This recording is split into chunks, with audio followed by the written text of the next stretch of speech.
Have you ever had a gut feeling that something or someone is off, but you couldn't quite put your finger on why? Maybe it's a friend, a family member, or even someone you're dating. They smile in public, seem helpful, even charming. But somehow, after every interaction, you walk away feeling smaller, diminished, drained. You see, when we talk about demons in this video, we're not talking about creatures with horns and tails. Remember, the demons I'm referring to are far more dangerous because they look just like everyone else. They don't come with warning signs. They wear the faces of people you trust. They blend in, and that's exactly what makes them so hard to spot. These individuals destroy your confidence, hijack your energy, and slowly chip away at your sense of self while making it look like you're just imagining things.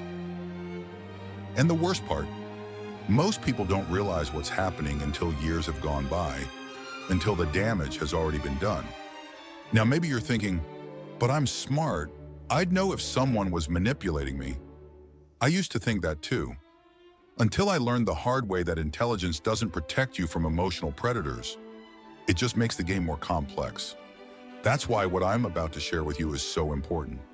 In this video, I'm going to walk you through 5 unmistakable signs that someone in your life might actually be a demon in disguise, a toxic presence that's been hiding in plain sight. These signs aren't always loud. They don't always show up in big fights or obvious betrayals. Often, they're subtle, a strange shift in how you feel, a quiet erosion of your boundaries, a slow fading of your voice in your own life. But once you see the signs, once you know what to look for, you can never unsee them again. You'll recognize the patterns, you'll start trusting your instincts, and most importantly, you'll reclaim your power. So here's my advice. Watch this video carefully. Don't skip around. If you're short on time, speed it up, but don't look away. Because this might just be the moment that saves you from years of emotional confusion, anxiety, and pain. This could be the turning point where you finally recognize what's been draining you and why. I want you to stay with me because at the end of this video, you'll have the clarity to protect yourself and possibly someone you love from falling deeper into the grip of a hidden manipulator. Are you ready to see the truth? Let's begin. 1. The energy vampire. Let me ask you something personal. Have you ever left a conversation feeling like your soul just ran a marathon? Like, you didn't physically do anything, but your brain is foggy, your body feels heavy, and all you want to do is collapse on the couch. Maybe it was just a phone call or a coffee meetup. Nothing dramatic happened, but afterward it's like your energy was sucked out through an invisible straw. That, my friend, is not normal. That's sign number 1 that you might be dealing with a demon in disguise, what I call an energy vampire. Now, don't let the term fool you. I'm not talking about someone with fangs and a cape. I'm talking about a real person, someone in your life who feeds off your emotional energy. They don't need to yell or fight. They just need your attention. And over time, they'll drain you dry without lifting a finger. Here's how they work. These people are master manipulators of attention. No matter what the topic is, they find a way to bring it back to themselves. You could be talking about how your dog just passed away, and within seconds, they're sharing a story about their goldfish who died 12 years ago, and how it was even harder for them because it was during finals week. They hijack every conversation. They don't listen to connect, they listen to respond and redirect. You walk in with good energy, ready to share or connect, and by the time you leave, you feel like you've been hit by an emotional freight train. And the wild part? They often walk away energized, recharged, like they just drank a double espresso. Why? Because they just fed on your attention, your empathy, your energy. Let me give you a personal example. I once had a friend, let's call her Rachel. On the surface, she was kind, bubbly, and seemed to really care. But every time we met, it was the same cycle. She'd unload her problems on me, her job, her relationship, her childhood. And every time I tried to talk about my own challenges, she'd either interrupt or redirect the topic back to her. At first, I didn't notice. I just thought, she needs support. But after months of this, I realized something. I always felt worse after seeing her. My mood would plummet. I'd feel mentally exhausted and emotionally dry. It was only when I started keeping track of my feelings, before and after our hangouts, that I saw the pattern clearly. And that's the simple test I want to give you today. Next time you're about to see someone who leaves you feeling off, take a mental snapshot of your emotional state beforehand. Rate your energy, your mood, your clarity. Then, right after you spend time with them, check in again. Are you calmer? Do you feel uplifted? Or are you tense, foggy, and drained? If it's the latter, and if it happens repeatedly, that's a massive red flag. That person may be an energy vampire, whether they realize it or not. Now let's be clear, not every emotionally intense person is toxic. We all go through rough patches. But the difference is this: healthy people give and take. A real friend listens to you, holds space for your emotions, and supports you just as much as you support them. Energy vampires only take. They leave you empty, and they're rarely aware of the damage they cause because they've normalized it. To them, your attention is fuel, not connection. So what do you do if you realize someone in your life fits this description? You don't have to cut them off immediately, but you do need to set boundaries. Limit the time and emotional space you give them. Be honest with them and with yourself. Your energy is sacred. Your peace of mind is not negotiable. And most importantly, trust your feelings. If someone consistently leaves you feeling worse, that's not love. That's not friendship. That's not normal. So here's the truth no one tells you. You don't have to explain your exhaustion. You don't need permission to protect your peace. If your body and soul are screaming, this is too much, listen, because your energy isn't infinite, and you deserve to spend it with people who give as much as they take. 2. The isolator. Let me ask you a simple question. When was the last time you reached out to someone who used to be important in your life and realized it had been way too long? You tell yourself you've just been busy, life's gotten chaotic, you're focused on a relationship, or maybe dealing with someone who really gets you now. But deep down, something feels off.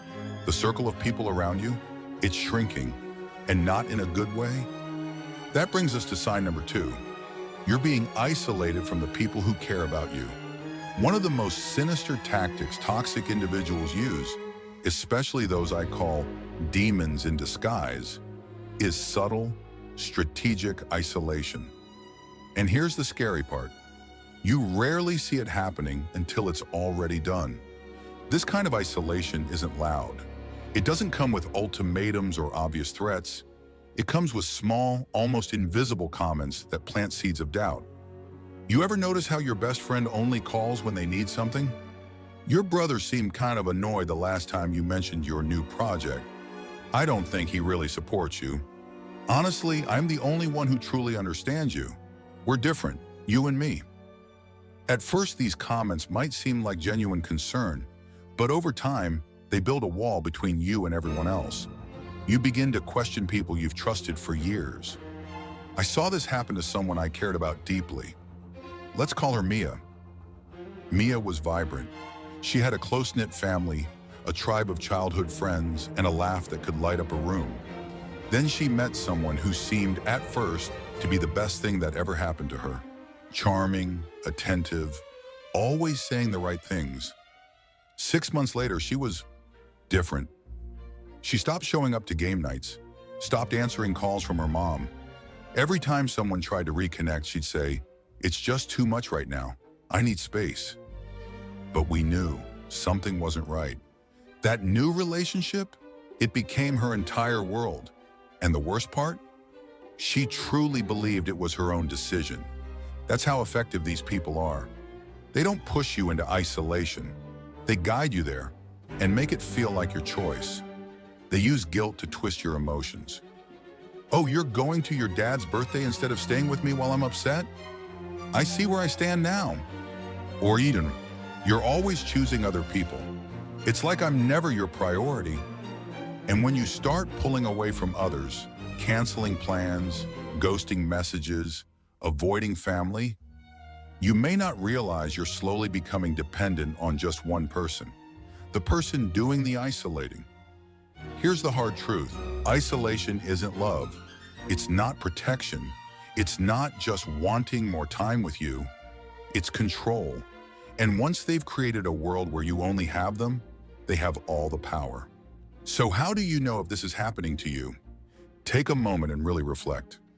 Has your social circle changed dramatically since this person entered your life? Are there people you used to talk to regularly, but now barely remember why you drifted apart? Do you feel anxious or even guilty at the thought of introducing this person to your other friends or family? If the answer is yes, I want you to hear me. That is not okay. In a healthy relationships, love expands your world. It doesn't shrink it. The people who truly care about you will encourage your other connections, not compete with them. Why? Because love isn't jealous. It's not possessive. And it certainly doesn't manipulate you into cutting off the people who raised you, supported you, laughed with you through the hard years. And yet, the isolator thrives when you're alone. Because when no one else is around, there's no one to offer perspective. No one to say, this doesn't feel right. They want you disoriented, dependent, and loyal only to them. That's the goal. But here's the good news. You can stop this. The moment you recognize what's happening, you take back your power. Reach out to the ones who've been waiting to hear from you. Rebuild the bridges you were convinced to burn. Start saying yes to coffee with your old best friend. Start saying no to guilt trips and emotional blackmail.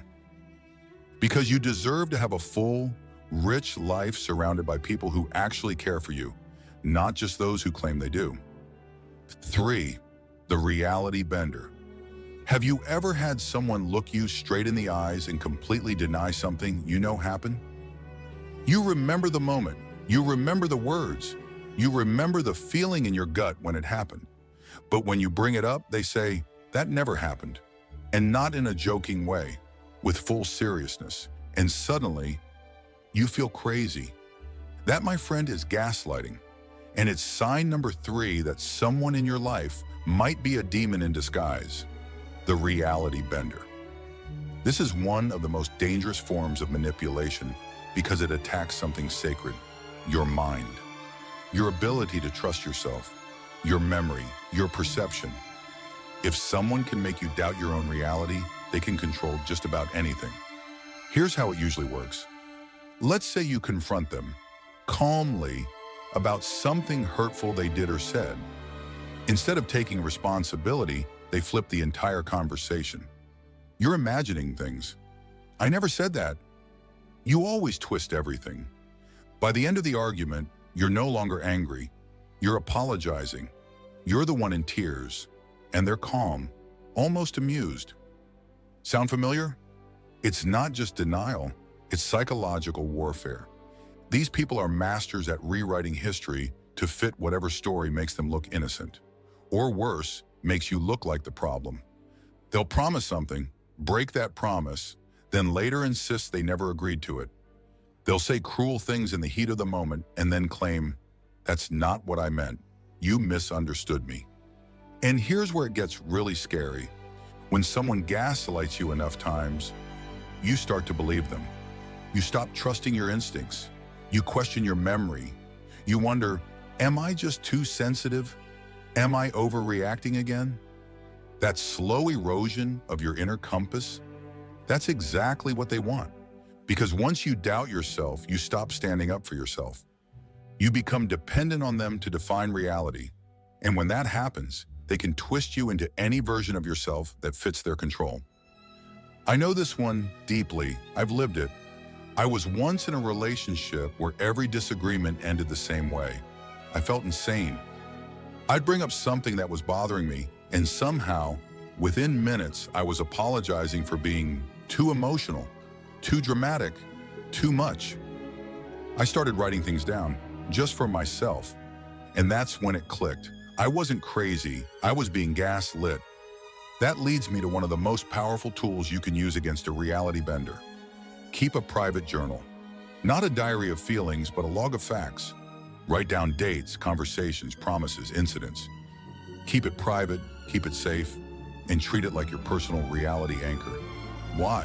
Because gaslighters rely on your forgetfulness, on your emotional overwhelm. But when you have a written record, they lose their power. Now let's be clear. Healthy people don't make you question your sanity. They may forget things sometimes, we all do, but they won't deny your experience or make you feel broken for expressing it. They don't weaponize your vulnerability. They don't play mind games with your trust. If you constantly feel confused in a relationship, if you're always second-guessing your memory, if you feel like you're walking through mental fog just to keep the peace, that is not love. That is manipulation. You deserve to feel grounded, clear. You deserve people who validate your experience, not erase it. And if you're watching this thinking, oh my God, this is exactly what's happening to me, you're not alone. And no, you're not crazy. You're just waking up. The truth is, no one talks about this kind of abuse enough. It doesn't leave bruises, but it leaves scars. Emotional confusion, chronic anxiety, even PTSD. But the moment you see it, you can start fighting it. You can stop explaining yourself to someone who's never been listening. You can begin the journey back to yourself, to your truth, your voice, your clarity. So if someone in your life is making you question reality over and over again, believe yourself, trust your gut, start writing it down, because your memory isn't broken, your perception isn't flawed, you are not the problem. They are just bending reality to control it. And you're finally strong enough to call it what it is. 4. The two-faced manipulator. Have you ever met someone who seems absolutely perfect in public, but turns into a completely different person behind closed doors? I'm talking about someone who charms the room with ease, kind, funny, thoughtful. Everyone loves them, but when you're alone with them, it's like the mask drops, their tone changes, their warmth disappears, and suddenly you're walking on eggshells. Again. This right here is sign number 4 that you may be dealing with a demon in disguise. The two-faced manipulator, what many call the doctor. Jekyll and Mr. Hyde personality. And let me tell you, this one is exhausting because it keeps you in a constant state of emotional whiplash. You never know which version of them you're going to get. One minute, they're smothering you with affection, telling you how special you are, how no one's ever made them feel this way, maybe even showering you with gifts or big gestures. And the next, cold, dismissive, critical, silent. Like you suddenly became invisible. It's not random. It's not just them having a bad day. It's a calculated cycle of love bombing followed by withdrawal. And here's the really twisted part. It creates something psychologists call intermittent reinforcement, the same principle that makes gambling so addictive. Think about it. When you never know if the next moment will bring love or punishment, you start craving the good version of them. You chase it. You adjust your behavior to avoid triggering the cold side.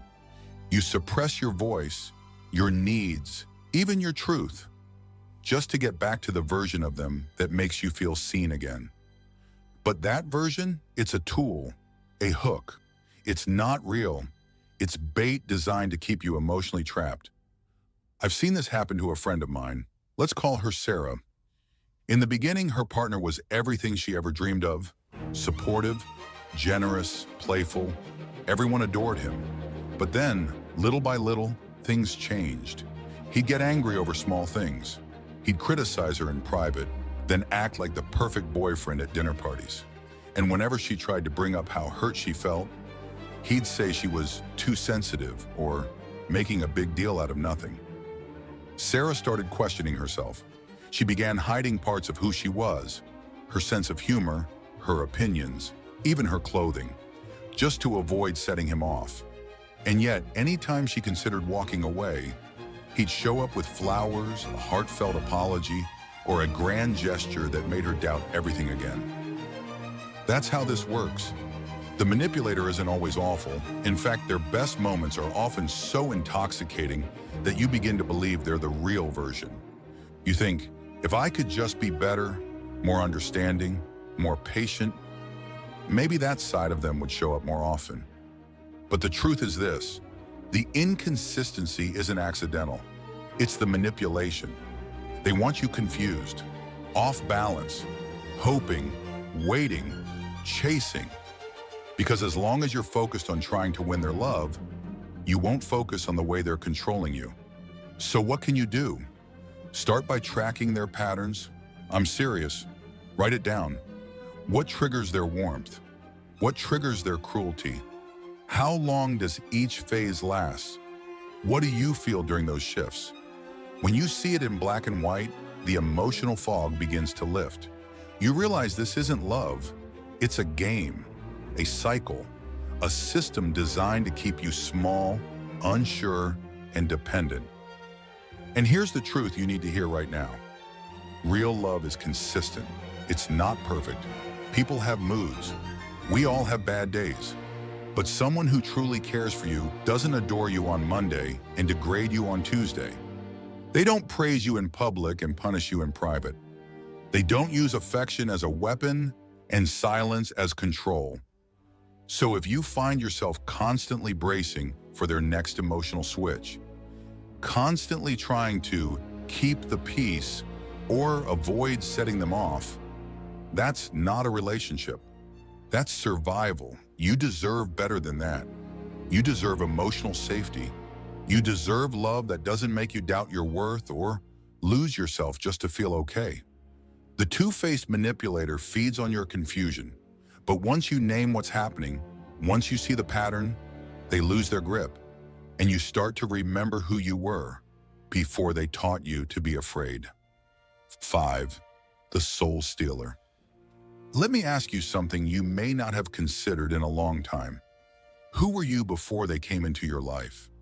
What made you excited to wake up in the morning? What dreams did you whisper to yourself when no one else was around? What parts of yourself felt vibrant, alive, free? And now be honest, how much of that person still exists? This is sign number 5 that you may be entangled with a demon in disguise, the soul stealer. The one who doesn't just manipulate your mind or control your time. They quietly erase your identity, and they do it so subtly, so cleverly, that you almost don't notice it. Until one day, you look in the mirror and ask, what happened to me? It doesn't start with insults. It starts with helpful advice. Oh, that's an interesting idea, but are you sure someone like you can pull that off? I just don't want you to get hurt if it doesn't work out. You're so emotional sometimes. You should be more like me. These words don't scream abuse, but they chip away at your dreams, your voice, your confidence. They don't need to tell you your goals are stupid. They just plant enough doubt that you begin to abandon them yourself. Over time, you stop talking about the things that light you up. You stop celebrating your wins. Why? Because every time you share something good, they either ignore it, belittle it, or worse, claim credit for it. You bring up an idea and they roll their eyes, then pitch the same thing next week like it's their own. You land a big opportunity and they say, well, that only happened because I helped you prepare. Suddenly, your success isn't yours anymore. Your personality begins to fade. Your voice softens. Your laughter disappears. Your light dims, and they call it maturity. But let me be absolutely clear. This is not growth. This is erasure. And here's the most insidious part. They convince you they're doing it all because they love you. I'm just being honest. I'm saying this because I care. No one else would put up with your issues the way I do. And before you realize it, you've become dependent on their approval just to feel okay. You question your own decisions. You walk on emotional eggshells. And worst of all, you begin to believe that maybe, just maybe, they're right about you. Let me tell you something from my own life. There was a point years ago when I stopped recognizing myself. I had dreams, creativity, drive. But I was with someone who constantly made me feel like I was too much, too scattered, too ambitious. So I shrank. I stopped writing. I stopped sharing. I stopped dreaming out loud, all in the name of keeping the peace. And guess what? That peace never came. Because when someone is committed to controlling you, nothing you do will ever be enough.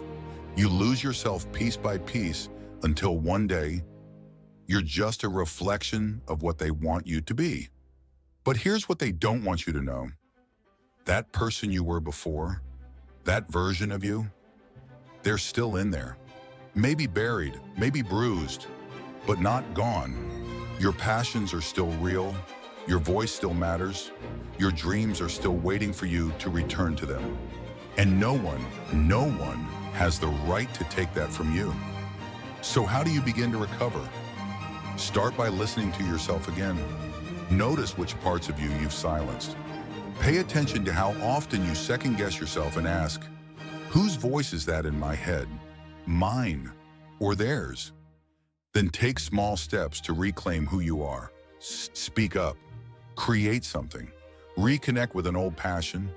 Call a friend who remembers the version of you that smiled more. And remember, validation that requires your silence is not love. It's control. It's fear dressed up as concern. You are not here to shrink. You are not meant to live in someone else's shadow. You are not too much. You were simply surrounded by someone who felt small in the presence of your light and tried to dim it. But you can rise again, piece by piece, word by word, choice by choice. Because what they tried to steal from you is still yours. So let's take a moment to bring this all together. If you've made it this far, chances are something in this video spoke directly to your experience.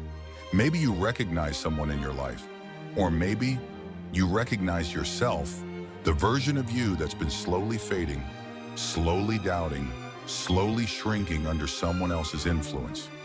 Let's recap the 5 unmistakable signs that someone in your life might be a demon in disguise. Sign number 1, the energy vampire. They leave you drained after every interaction, feeding off your emotional presence while giving nothing in return. Sign number 2, the isolation expert. They slowly cut you off from your support system, making you believe you only need them. Sign number 3, the reality bender. They gaslight you, making you question your own thoughts, memories, and sanity. Sign number 4, the emotional switchblade. Warm and loving one day, cold and cruel the next, leaving you addicted to their approval. Sign number 5, the soul stealer. They erode your identity, belittle your dreams, and make you feel like a hollow version of who you used to be. And if even one of these signs feels familiar, I want you to hear this loud and clear. You are not broken, you are not imagining it, and you are not alone. The most important step now is action. Start small. Reach out to someone who truly loves you, someone who knew you before all the confusion and chaos. Rebuild those bridges the demon tried to burn. Create space, emotional distance, physical distance, whatever it takes to begin reclaiming your peace.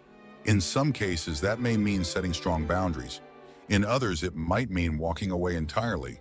And please, don't be afraid to seek help.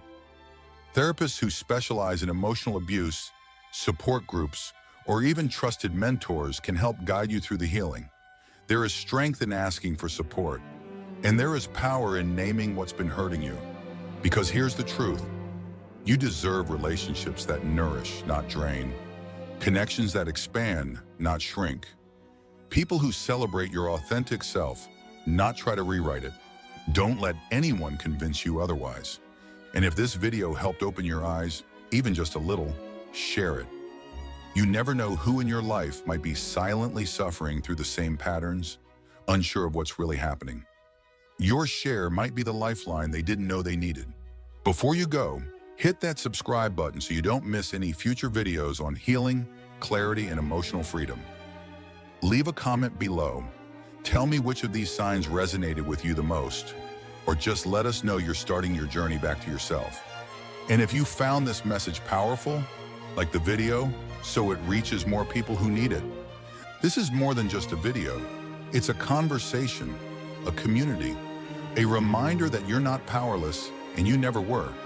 I'll see you in the next one. Until then, take care of your energy, protect your peace, and remember, you are worth reclaiming.